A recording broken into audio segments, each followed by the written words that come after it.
Today is March the 4th of 2023, and today we're here with a candidate for mayor of Amarillo, Cole Stanley.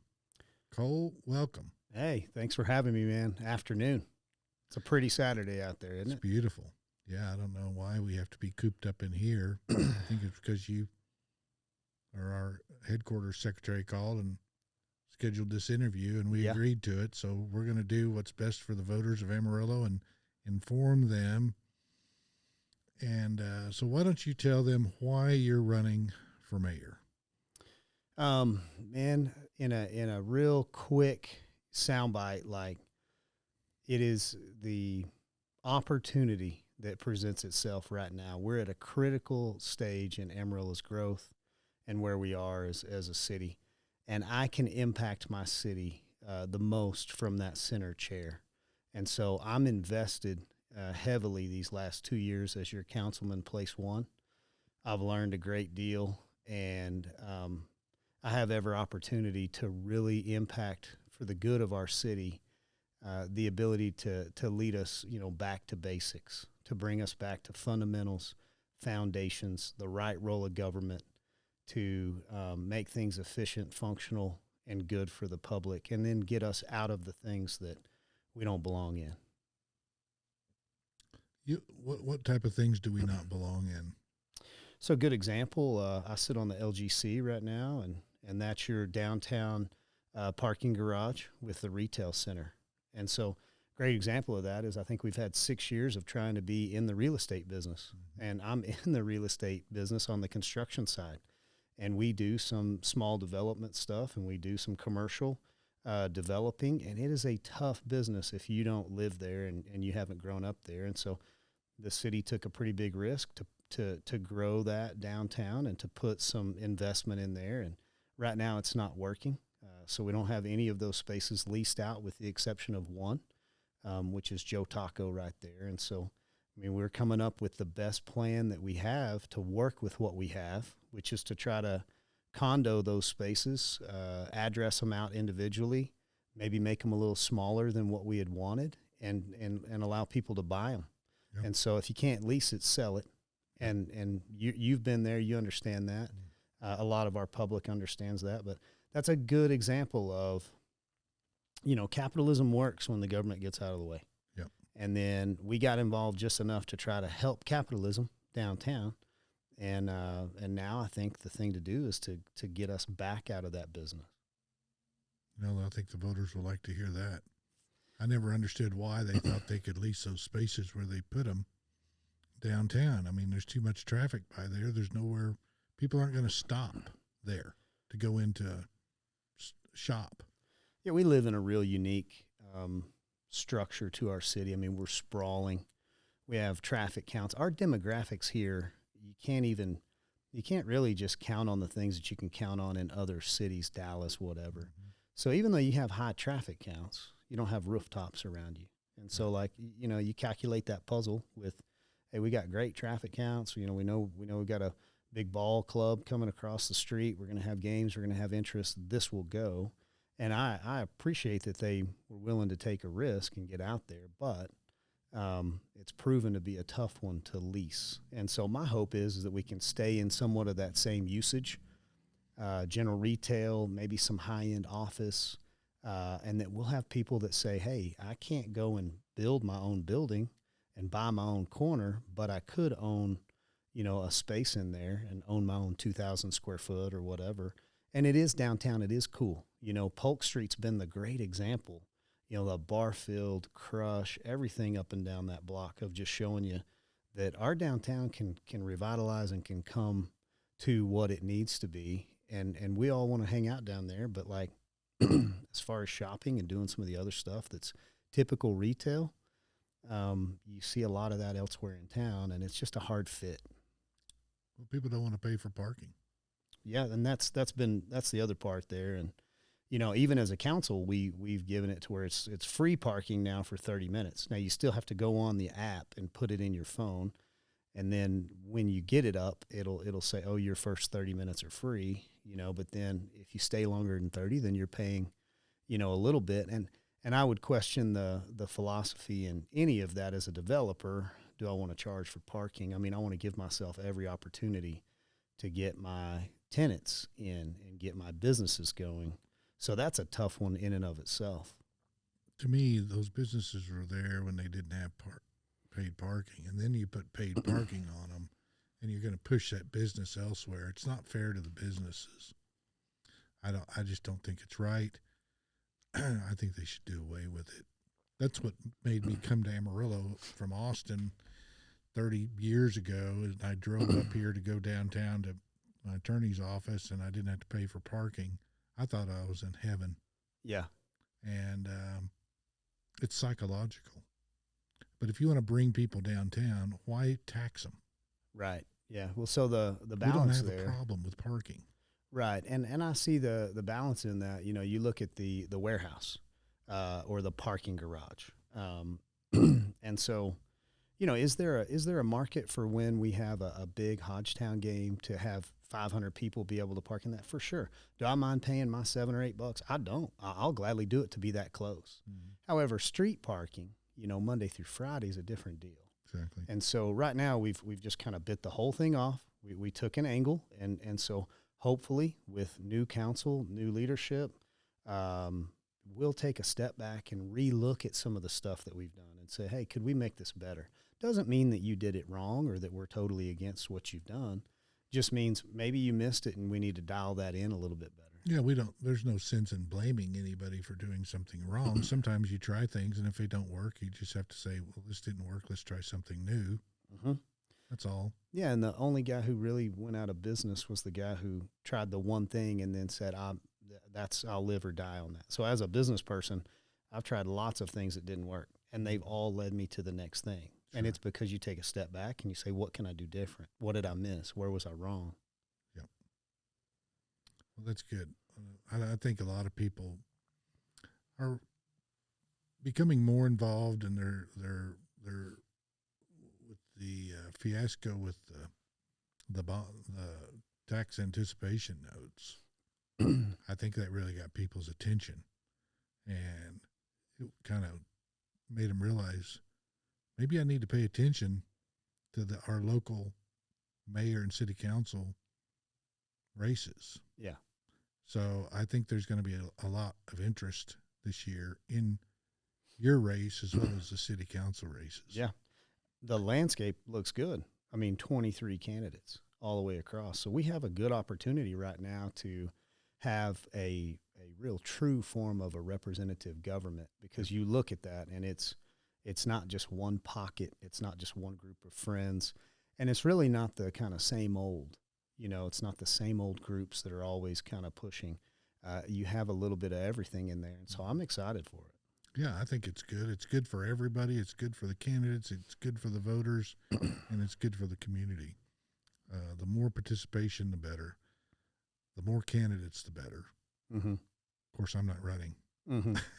Yeah, and I know the tendency is to say, like, well, you don't ever want two good people running in one place. Well, I mean, yeah, I hate that it's a tougher decision for us out here of like, which one do I like better? But I love the fact that, man, now you have two, and the chances of getting one good one in there is really good. And so the thing I learned in campaigning 2 years ago was that I learned a great deal, and the experience, though it's costly, because you do have to spend a lot of time and energy, and it does cost money, and you're fundraising, so it's other people's money as well.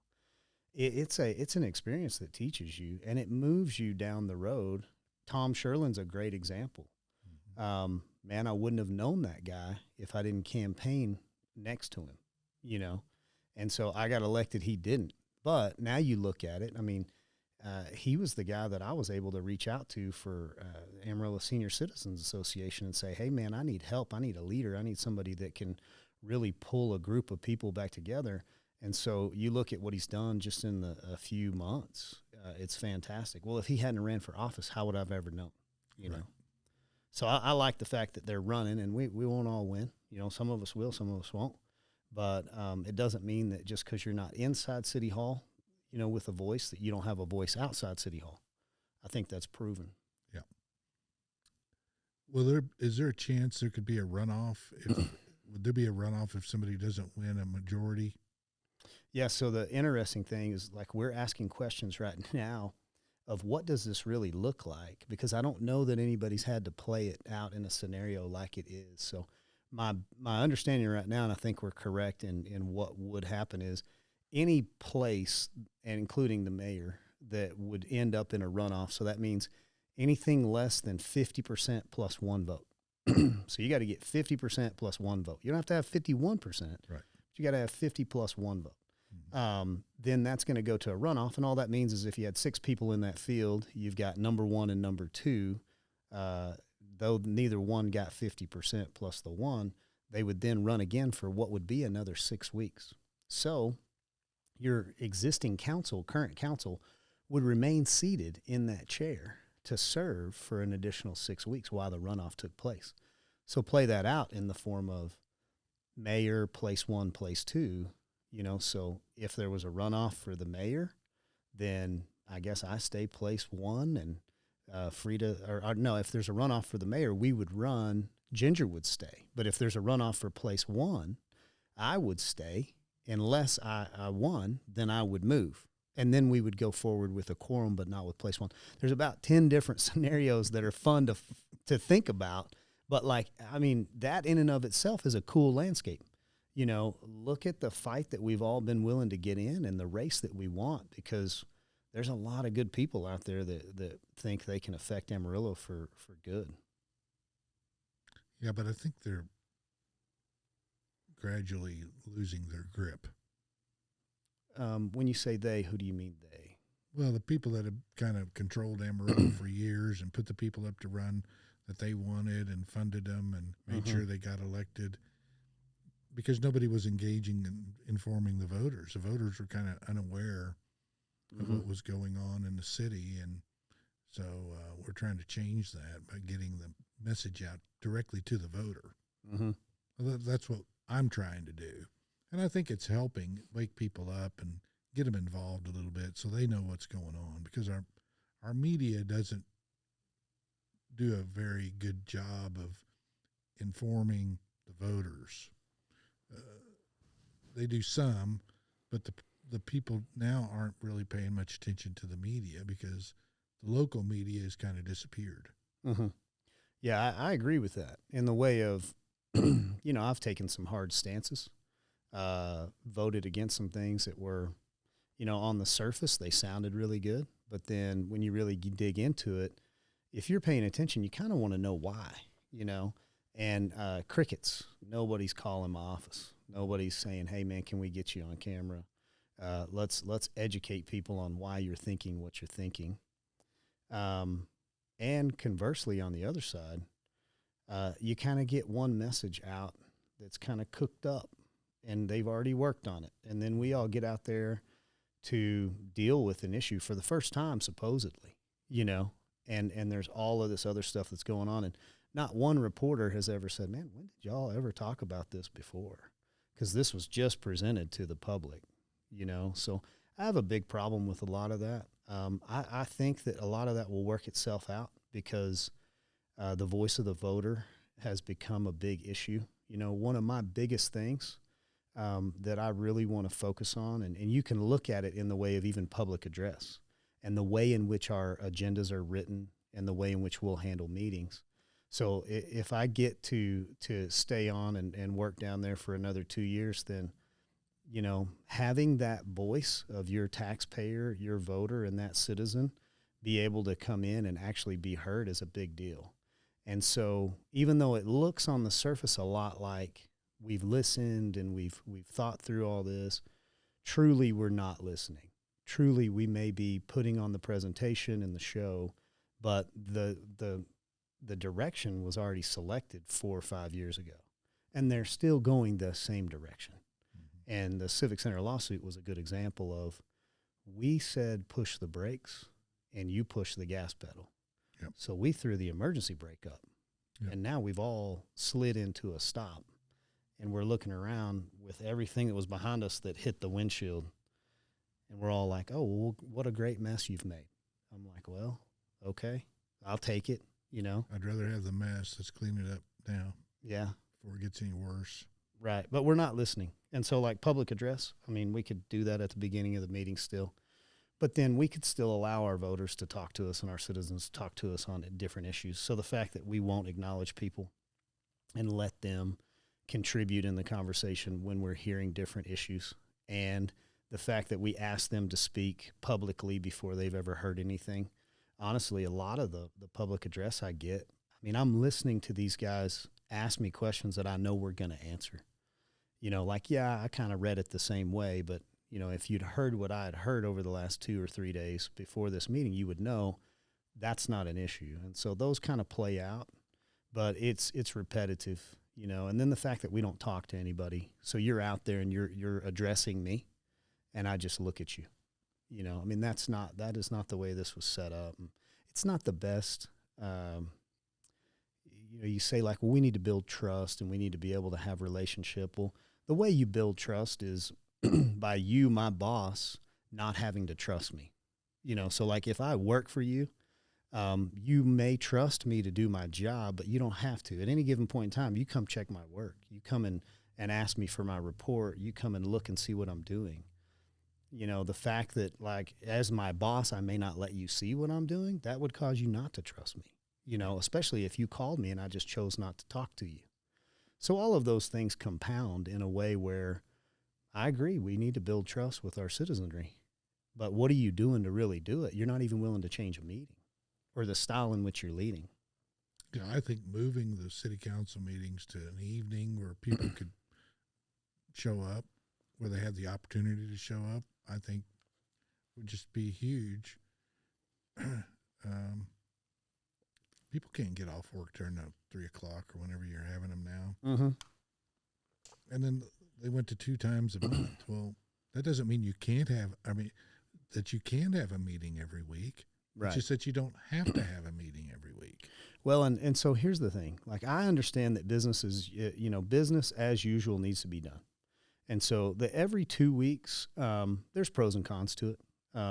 There's parts of it that I'm thankful that y'all changed that with the voter, because I didn't have to meet every week, every Tuesday, because I needed the 2 weeks between the meetings just because they were pushing so hard and there's so much information for me to keep up as a rookie. It was nice to have the 2 weeks. But for the most part, those meetings could exist on a, you know, just course of dealings, business as usual topic. I mean, you need to get people in town. You've got somebody here. They need to get up and do a presentation and they need to catch a flight and get back home. Well, you know, the 1 o'clock meeting is good. But on those other topics that are truly local, and it's really you and me and direction, vision, things like that, we don't have to not have meetings in between those 2 meetings. We can call public meetings and we can get people together, and those can be in the evenings. And so if we were topical in those, then that would help. I just think that the public would like to have the opportunity to come to the meetings, and it's very difficult for them on a weekday at 1 o'clock when they're at work. Mm-hmm. So I think that's what I'm hearing from people. So, so you went to playing defense as in place 1 against the 4 others, and now you're wanting to play offense and be the spokesman and leader for Amarillo. Yes, sir. So, what did the 4 give us? Like 4 of the main things you think we need to work on for our city. Yeah. So, the one we already talked about, like, let's reinstate and let's resurrect the voice of our citizen. Let's put them back at the top.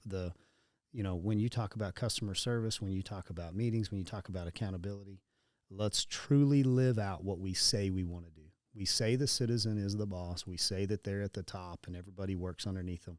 Let's truly walk that out. We do that by changing our meetings. We do that by public address. We do that by accountability, returning emails, phone calls, and being accessible, you know. So that's number 1. Number 2, so like, you know, I understand when you're trying to message something, you know, It's important to be pointed. So I have a simple message, back to basics. Okay, so like you're going to hear me say this until I sound like a broken record. We have got to get back to basics. And the way you do that is you figure out the right role of government for local and what it needs to do as far as how does it perform best for, the city on city services. So number one is public safety, police and fire, emergency call center, all of those different components that shore up the way that we have a safe community. If you don't have a safe community, you don't have a community at all. Because I don't want to come and bring my business to your town if my employees can't live safe and can't raise their kids safe and can't play at the park and so on and so forth. So every quality of life issue that we can get distracted by is not served well if we don't focus on foundational issues. Foundation number one, public safety. Foundation number two, back to basics, is streets and infrastructure. So, if you told me, hey, Cole, I want you to fix my budget. Well, can we revenue more? Yeah, we can. Well, how can we do that? Well, we could invite more people inside of our city to live here and pay their share. And we could revenue more by growing more businesses in town that produce more sales tax revenues. Oh, okay, well, how do we do that? We dang sure don't do that by telling developers that you need to pay for your own streets, you need to pay for your own infrastructure, and if you can't, we're just going to leave you outside the city limits. We're just not going to annex you. You've got to figure out a way to get to those developments and bring them inside of the city of Amarillo, and you grow your city that way. And I'm for infill, but not everybody wants to go build in an existing neighborhood. Where the city grows, it grows, and let free market and capitalism work. But as a city leader, let me do my job and increase my revenues so that I don't increase your taxes. So, because your tax rate is consequenced by your revenues. So the higher our revenues, the lower our rate has to be. Mm-hmm. The lower our revenues, the higher every one of our rate has to be. And then number three, cleaning up Amarillo, just taking care of services in the way of clean and healthy water and sewer and people that get to those items when they break, and trash services that haul more than once a week. And then, going down some alleys and getting large debris and things like that removed. And so all of that is foundational. And what's on top of that is 4, 5, 6, and 7, which are all quality of life. I love the Kids Inc. thing. I love what's coming to Amarillo in the way of family and sports and function and things like that. But we can't focus on those first. You can't build your business model on a civic center and one hotel downtown. You've got to build your business model on back to basics, 1, 2, and 3. Then 4, 5, 6, and 7 take care of themselves. Yeah. Well, that sounds like a good plan. But the good thing about if they would focus on growing the city instead of pushing people out, you can direct the growth by how you provide your services. I've talked to the city several times. I'm like, why don't you run your water lines out here? Water lines are very inexpensive to run, just water. Well, they say, well, we don't want to do that because we would have to provide all services. Mm-hmm. I'm like, they say, well, that's because it's in our city charter. Uh-huh. We'll change it. Right. I hear you. Because otherwise all these people are drilling wells into the ground, and every well is a potential contamination point. The city would be better off changing their charter and getting water out to these developments and bringing in revenue for the city, and you're able to direct the path of growth just with water. Yeah, and I'm not even talking about that next level or that tier down. I'm talking about, the Williams Group putting in 3,000 homes right over here on the southwest part of town, and them being told hey, we can't get water and sewer and streets to you, and them building a 3,000 unit neighborhood that resides outside of the city, but it's city living. So I want the people that don't want to live inside of town, I want you to be able to live outside. And I think you need your well and your septic and your 2 acres, and I love that. That's not my lifestyle.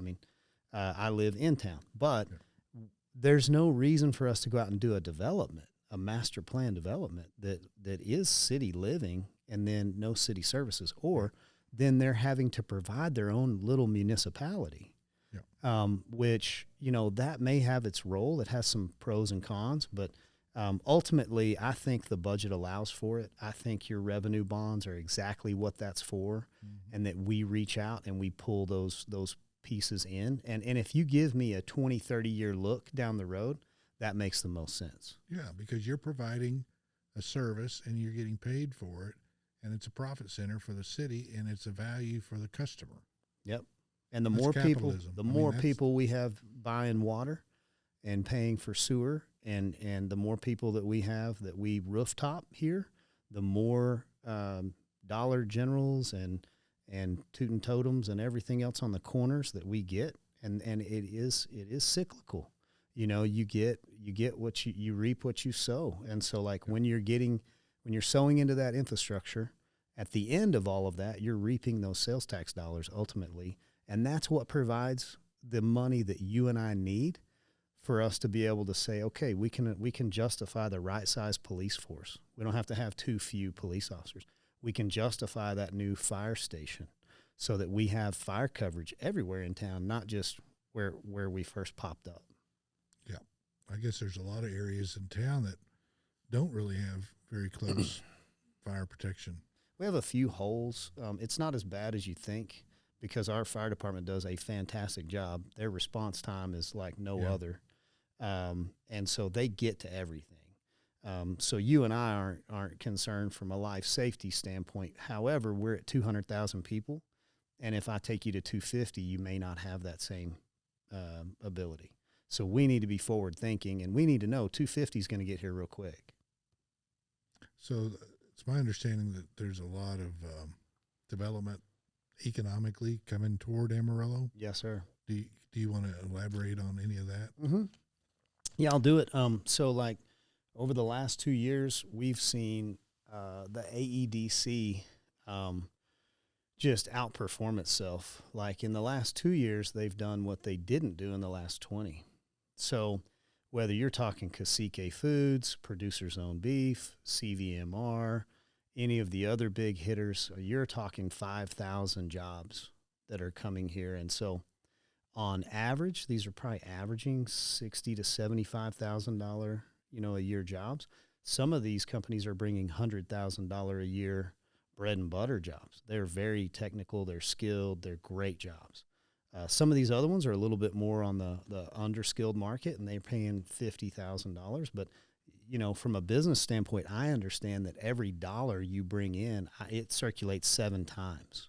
So as a construction guy, when I go build something and I build it for $1 million, by the time I pay for that lumber and the labor and the food and the gas and everything else, it's hit you 7 times in stimulus here in town.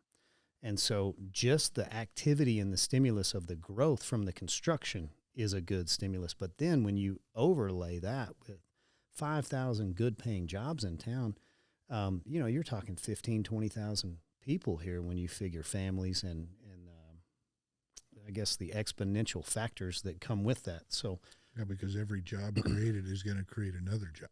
Creates another service or another tier down from that. So, you have an industry, but you needed truck drivers. And so like now, I didn't create a job for a truck driver, but that truck driver came because of that additional industry. Yeah. And so when we look at that, the AEDC has done a fantastic job doing what they do with their vision. Now I take a little criticism from some people that are super conservative. And I consider myself to be very, very conservative in the form of capitalistic. And so like, I don't want to pick winners and losers. I want an equal playing field, and I want, the free market to do its job. However, I've got to understand that it is a competition, and these industries are being, pursued by other cities. And so when I look at Dallas, Houston, Austin, Lubbock, if I'm not willing to do anything on the EDC, then basically I'm just trying to run a race out there on one leg, so I've got to have 2 legs to compete. And then I also have to do it in a way where It's controlled in the incentive package enough that it's truly not picking winners and losers. It's allowing people that qualify for that level of industry to all get the same package. And so I think that's what the council previous to me and this one had done. They put some things in that kind of blanketed it so that those people that can compete for those all get the same thing. And then it's not quite as up and down of, well, we helped my friend, but we didn't help your friend kind of deal. So now we could tighten that up a little bit better moving forward, and we could even do a better job than what we're doing. But I don't have any complaints with the EDC over what they're doing because it's a necessity. Right now, it's part of the competition that we have with other cities. Well, then you either grow or you die. That's right. You're growing or dying. So it's better to grow. Sure. I agree.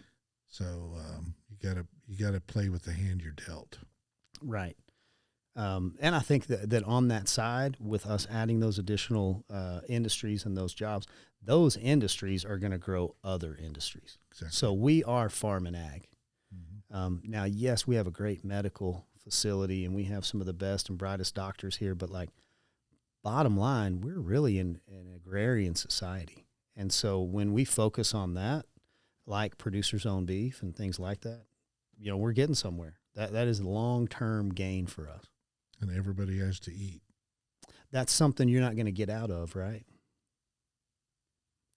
I'll produce the calves if they'll butcher them. I'll leave that to the experts. And I'll still pay $24 for that ribeye steak at the steakhouse or whatever. So it all works, right? Yep. But from the time we get up in the morning, I had an accountant that told me this, and it just struck me. But he always said, Rogers, you know what people do, what everybody, the whole world's about? And I just kind of looked at him. He says, from the time they wake up in the morning, every human being on earth is searching for protein. Yeah. That's why we do everything. Right.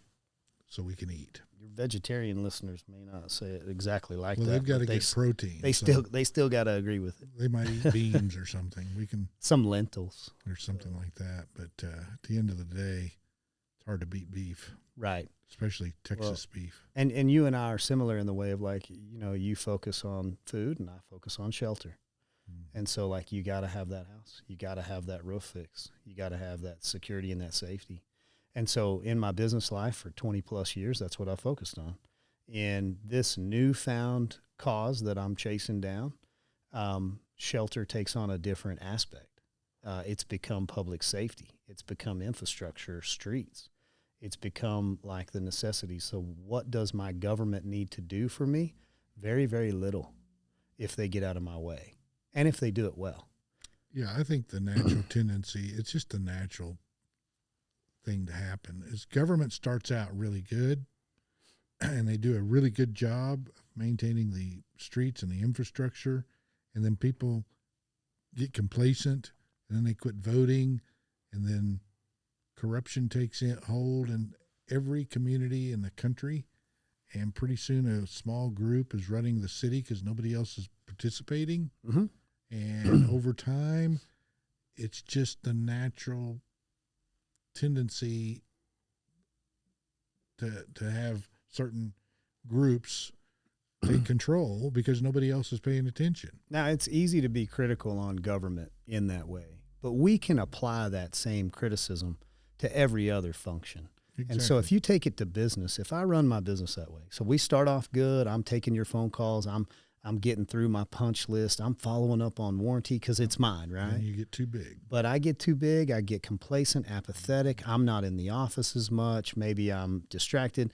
My guys just start going home a little earlier. They start thinking a little bit more about their bottom line, not about our customers. And then before you know it, what happens is we have a failure, right?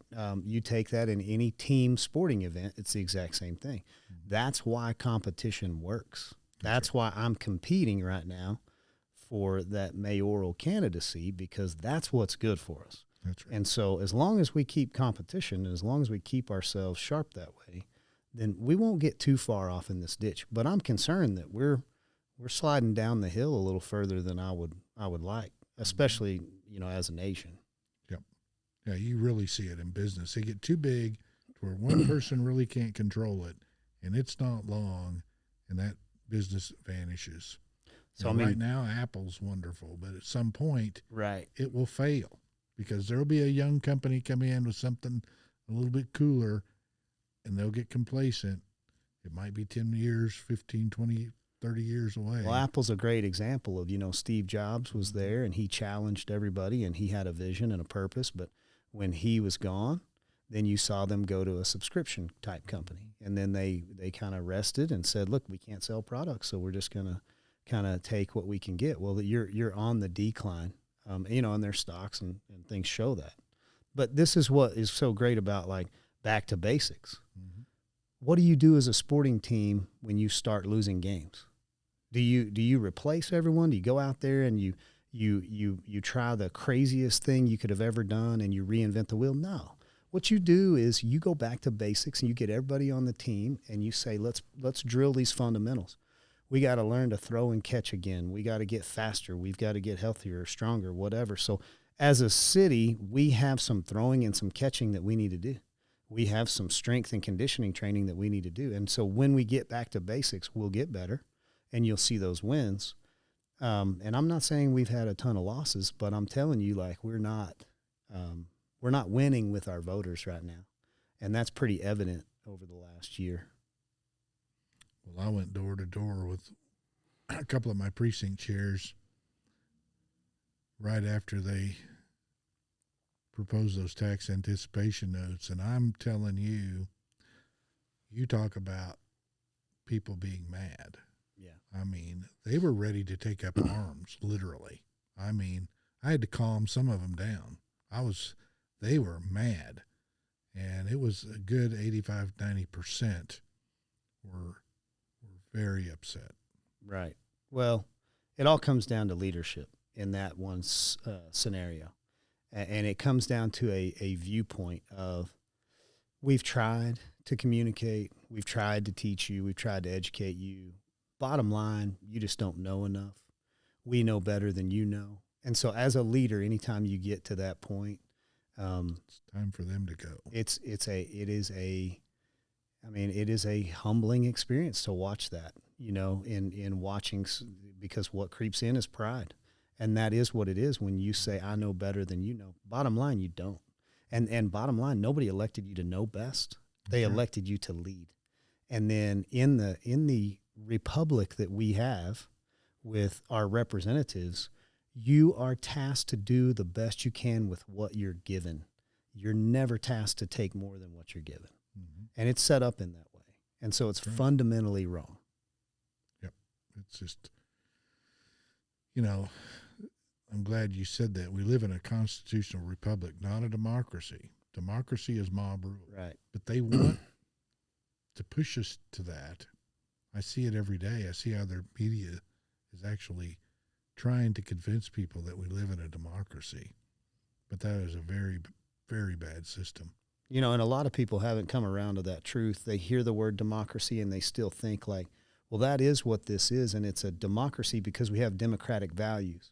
Well, yeah, we do have democratic values that are based upon our Constitution and the constitutional republic that we've said, hey, these are the rules. If we follow these rules and defend these rules with our lives, we can have a representative form of government. You can have liberty.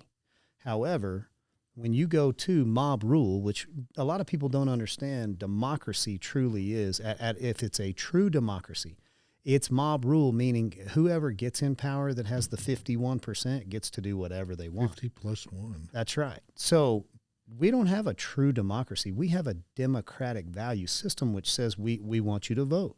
We want to hear your voice. We want you to have your liberty. We want you to be able to decide for yourself. Well, they changed the word. They're very clever at changing the meanings of words, and it's been going on for about 60 years. Mm-hmm.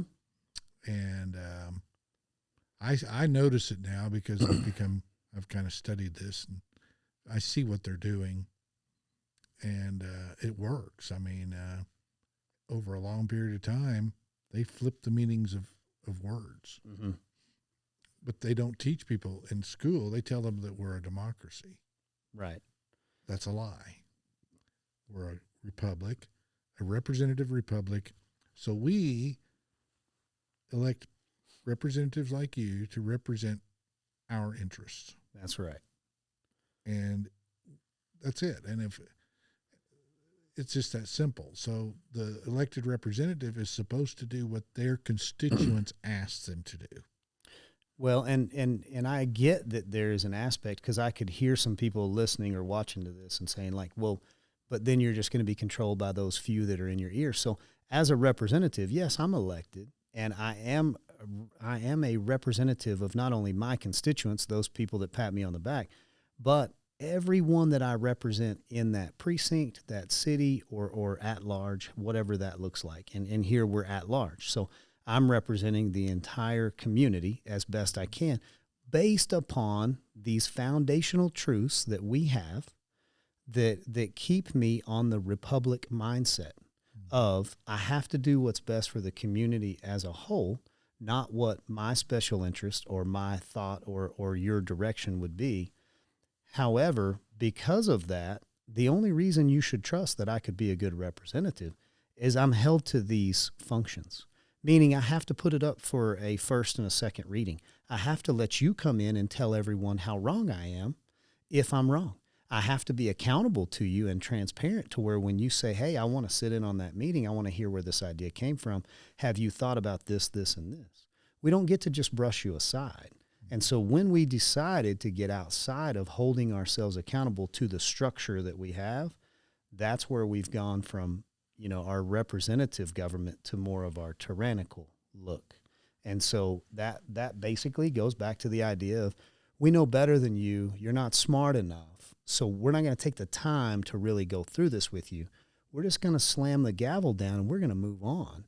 And then if you got a problem with it, maybe you can figure your way through the system to come and stop us, but that's probably going to cost you a lot of money. And so, Alex Fairley stepped up, and said, hey, I do have a lot of money and I don't think what you're doing is correct. So we saw something that I've never seen, in you can't fight City Hall, like, man, I would have told you that was true until this last year for sure. Yep, it can be done. Well, and right now we have 23 candidates that are ready to get out there, and a lot of them think like me, and a lot of them see some things like I do, and we believe in small, limited local government, and we believe that we don't need big consultants and everybody from outside of town come in here to tell us what we need. We actually believe in fundamental basics, and so it is not that hard to provide these three foundational services that I'm telling you. It's very difficult to provide these three foundational services and every quality of life issue and everything else that we could do or think or imagine with a limited budget. Well, money is something that you create. You don't take. So cities want to take. Right. But they can also think a little outside the box and create it. Yeah, and there's a balance in that as well. So there's just and don't spend money on things that we don't need, like getting in the real estate business, things like that. There are some things like that definitely would hit a different radar. But I suspect that most business people in Amarillo could take a look at the city budget, and I bet there's not one that couldn't figure out how, glancing at it for 10 minutes, you couldn't save millions. So I came at it with that perspective, and I'll tell you, not to say this in the wrong way, but it's a little arrogant. And I was a little arrogant in the way of coming at that city budget thinking, okay, it's $400 million. Let me really see where the money's going. It is a complicated beast of an organism that we run down there. It's $490 million this year, and 90 plus of it is I think 90, it might be 80, is CapEx, your CIP. So those are the things that you're getting to do because you're running that budget well.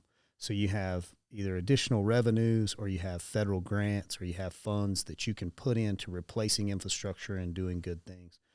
$400 million of it is just providing the services. So from a business standpoint, I agree with you. I ought to be able to look at that thing and look back over the last 10 years and say, well, man, it's gone up by 25% and my services are basically the same. So is there some waste in that 25% increase? Absolutely. Could it be redirected and could it be better spent? Absolutely. Not that easy to affect it.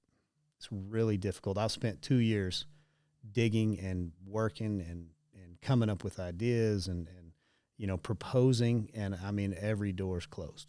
And so it's not that it can't be, it's that they don't want it right now. So we have to change the want to. You have to get 5 people in there that want to do that work and want to look at it as an issue, not to just say, well, what's our simplest solution? If we just raise taxes, we'd have more money. That's the simple solution. That's not the businessman's solution. Right. Yeah, because that harms everybody. Then they have less money to spend. So then they have less money to spend at the restaurants that produce the sales tax that goes directly to the city. So in fact, they're hurting.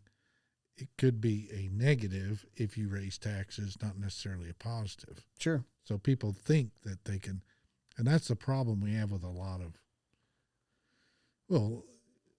politicians at the national level, is they think that if you raise taxes, you bring in more money. Mm-hmm. Well, not necessarily so. So, I would be very upfront with my voters and say, look, I will raise your taxes when I have to.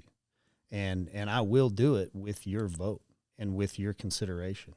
And you will push for that when you see the need and when we've managed it, the best way we can, and when we've cut out some of the other stuff that is not necessarily foundational. So it's not that you never are going to have an increase in your taxes. It's that, we've taken this mantra for a while back that Amarillo's got the lowest tax rate and our taxes are too low. And so, when you break it down to one little, demographic or one chart, you could justify that.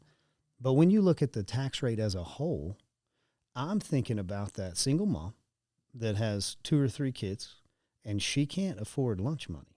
And, we're sitting around saying, well, it's only going to cost her an extra, $10 a week. And that's only $40 a month. Well, that $40 a month hits pretty close to home when you don't have $3 for lunch money, for your daughter. And so as a whole, I think about that, and I would think about that before I ever wanted to raise your taxes. When they put that out and say that, I look at that and I shake my head. I would want to live in a city where my city leaders came out and said, we're the only city in the state that has no property tax. We don't need it. Yeah. That's not hard to do. Yeah. That could be done. You would have a whole nother system that none of us have ever been willing to look at. That's right. And if we could get educated on it, then we might could have a discussion. As soon as I get us back to hand-marked, self-authenticated, tangible ballots that can be verified, that's next. Okay. So we'll get it done. Lots of work to do. Lots of work and lots of time. My problem is time. Mm-hmm. So if I live long enough, maybe we'll get it done. I understand. Well, Cole, I've really enjoyed visiting with you. We could probably talk for hours. I could keep you here the rest of the day, I'm sure. But let's give the voters your website. Yeah, appreciate that. It's ColeStanley4Amarillo.com. So it's FOR. It's not the number 4. So ColeStanley4Amarillo.com. We've been supported. We've had a ton of people reaching out. You can go on that website. You can learn about me. You'll get to see this video because we'll post it on our website as well. And then anything else that I've done so you can hear man, what is this guy's heart? Where's he really come from? What is his plan? But then you can request a sign. We have people making donations on that website, which is great. I've had several people donate $10. And I'm just like, golly, that's awesome. Because, those people, they're not the people that are trying to affect the big policy. They're people like me, and they're like, I like this guy's message, and I'm willing to donate. And I've never donated anything like that in my life, but I want to give $10. Yeah.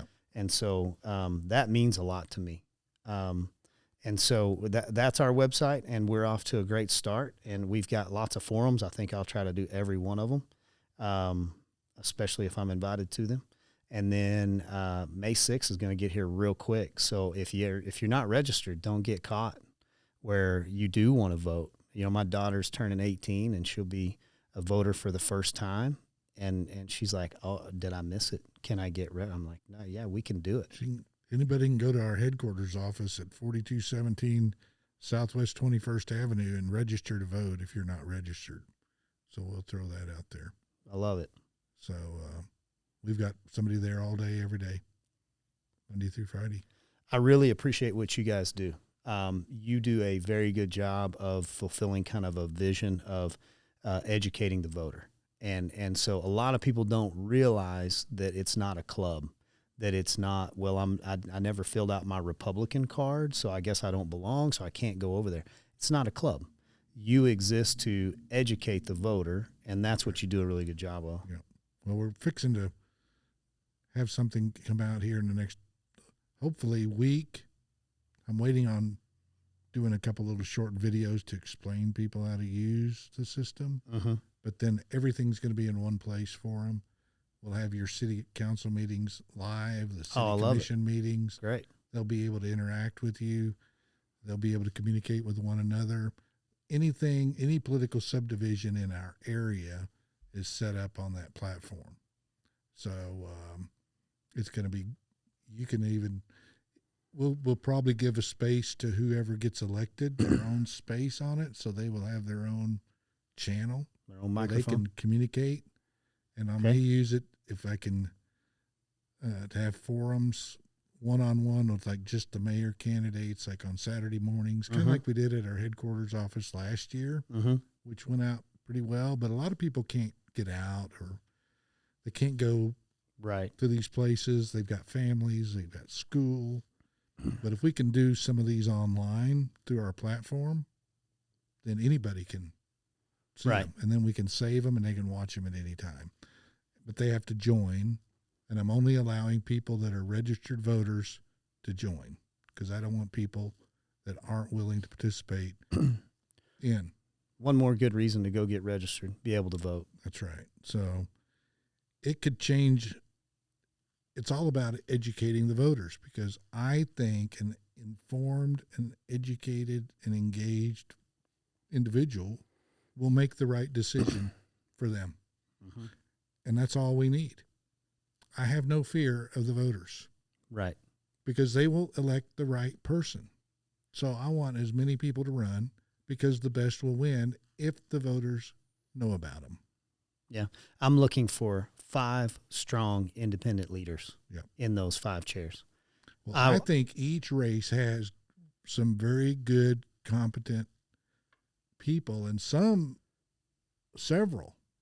A couple or 3 in one. And so, like, I want to serve on a council that doesn't have one strong leader with 4 assistants.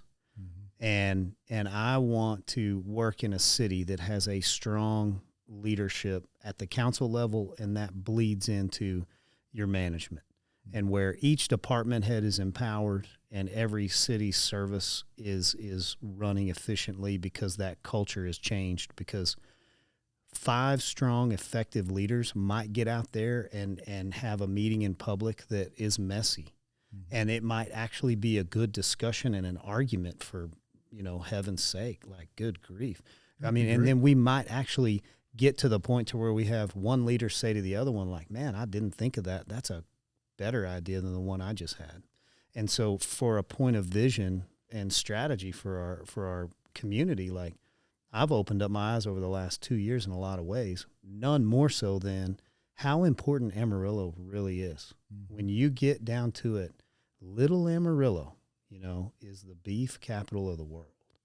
And we do more here economically, educationally, and culturally than you can ever imagine. And we get to live around the best people on God's earth. And I will trade the wind for good people any day. I don't mind 40-mile-an-hour winds. I just don't want windy people, And so I think it's important that we get out there. I'm excited. We're running hard, and May 6th is here before you know it. Well, we appreciate you coming by, Cole, and good luck on the campaign trail. Thank you, sir. Appreciate you. And I'm sure I'll see you before the election somewhere. Yeah, several places. All right, Cole. Thanks for having me, man. Appreciate it. Thank you, Dan.